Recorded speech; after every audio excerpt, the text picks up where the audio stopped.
जानू जे काही बोलली ते सगळं खरं होतं, पण पण काय? आई, काल रात्री जानूच्या खोलीत ना कसला तरी आवाज झाला, म्हणून मी तिच्या खोलीत गेले. तिच्या खोलीत सगळा अंधार होता. जानू खूप घाबरलेली होती आणि घामाघूम झाली होती. ती भीतीने सारखी ओरडत होती, मला सोड, मला सोड असं सारखं बडबडत होती ती. खरं तर मी पण खूप घाबरले होते. मी आत गेले, मला असं वाटलं खरंच कोणीतरी तिच्या खोलीत आलंय की काय. मी सगळीकडे बघितलं, पण तिच्या खोलीत असं कोणीच नव्हतं. बाबा, आई, मला वाटतंय की जानू हे मान्य करणार नाही, पण तिला हे सगळं स्वप्न पडलं होतं आणि तिला यातनं बाहेर काढण्यासाठी ना आपल्याला नक्कीच काहीतरी करायला पाहिजे. पण म्हणूनच तर तिने कुठेतरी नोकरी करावी असं आपलं म्हणणं होतं ना वीणा. नाही बाबा, म्हणजे तिच्या चेहऱ्यावर गोड हसू येण्यासाठी, तिच्या सगळ्या कटू आठवणी मिटून जाण्यासाठी ना तिला चांगल्या आठवणी देण्याची गरज आहे. त्यासाठी काहीतरी प्रयत्न करायला पाहिजे. वीणा, तसं असेल तर एक गोष्ट आपण लगेचच करू शकतो. काय? कोणती? अगं, भावनाचं डोहाळ जेवण. लक्ष्मी, काल नाही का ही आयडिया आपल्याला जानूनेच तर दिली होती. अगदी बरोबर बोलताय तुम्ही.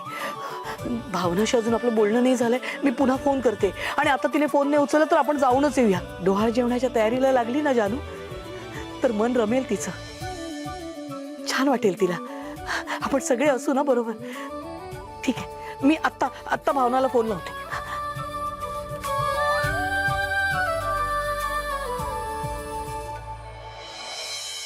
अगं बे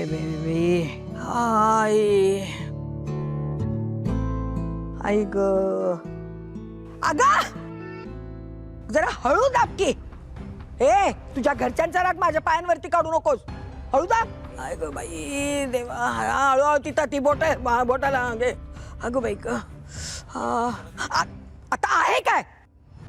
तुला एकदा सांगितलं कळत नाही हळू दाब म्हणून? कळत नाही? हळू दाब ना. अगं बाई ग, आणलंच बाई, दे तिला. घे ते तेल, घे, लाव जरा चांगलं. काय ना रेणुका, अगं हे पावसाळा आला ना की काही खरं नाही बघ. सगळं अंग दुखणं सुरू होते आणि जीव जाईल की काय असं वाटावं, इतके पाय दुखतात माझे. अगं बाई बाई बाई बाई बाई बाई. सिद्धू अजूनही घरी आला नाहीये. सांगू का आईंना? आई, सिद्धू अजूनही घरी आला नाही हो, आणि त्याचा फोन पण लागत नाहीये. भावना सारखं विचारते मला, सिद्धू कुठे, सिद्धू कुठे. मला तिला काय उत्तर देऊ काहीच कळत नाहीये. अगं काय झालंय तुझं? तुला काय झालं ग दचकायला? एक काम कर, ते सिद्धूचे मित्र आहेत ना, त्यांना बोलावून घे. ते सुटतील सिद्धूला आपल्या. पण मित्र काय करणार आहेत यात? कळतंय तुला?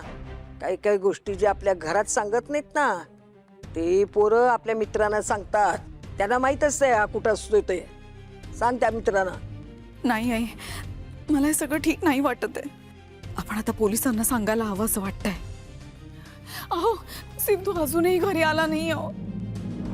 काय ग, तुला एकदा सांगितलं कळत नाही? पण सारखं असं का करतेस तू? मोठमोठ्या जोर जोरात दाबतेस पाय. अगं हळू दाब ना.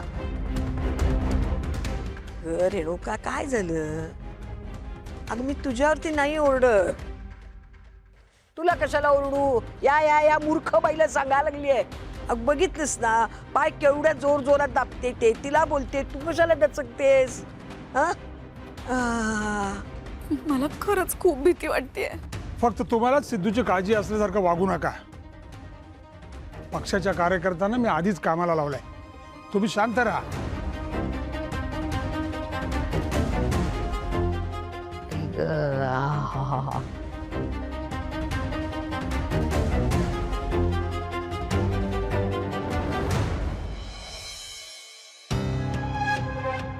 इतका वेळ झाला, सिद्धिराजबद्दल अजून काहीच कसं कळलं नाहीये.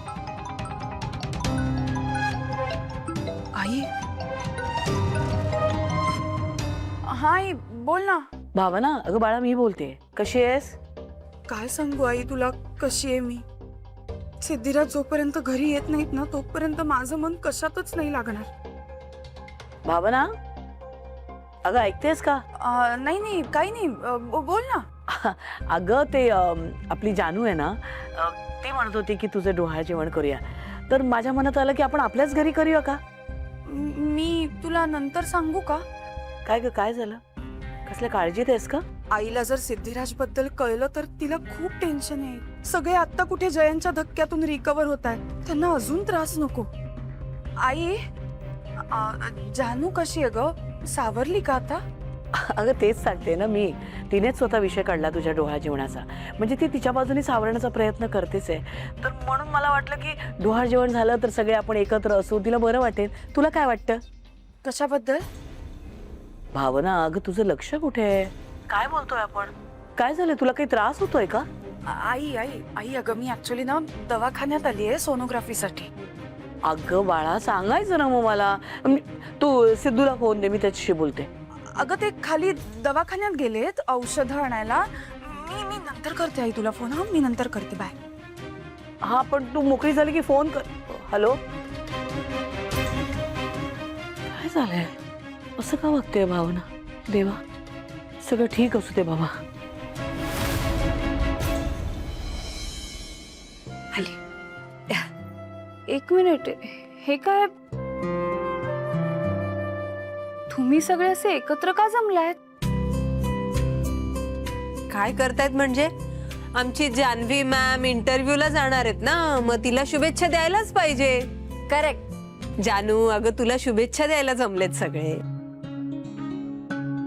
आणि जानू एकदम परफेक्ट रेडी झाली आहे सर. एक मिनिट, परफेक्ट रेडी होणारच. शेवटी बहीण कोणाची आहे? आवर जा. सॉरी, तुला माहितीये आज ना आपली जानू जॉब लेटर घेऊनच परत येणार. काय जानू? येस. हरीश, मलाही त्याची खात्री आहेच. फक्त एकच कळत नाहीये, जानूचा चेहरा मलूल का दिसतोय ग?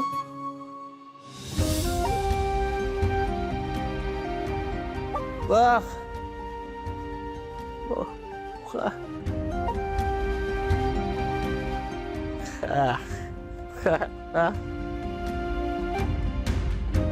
काय ग जानू, तुला इंटरव्ह्यूचं टेन्शन आलंय का?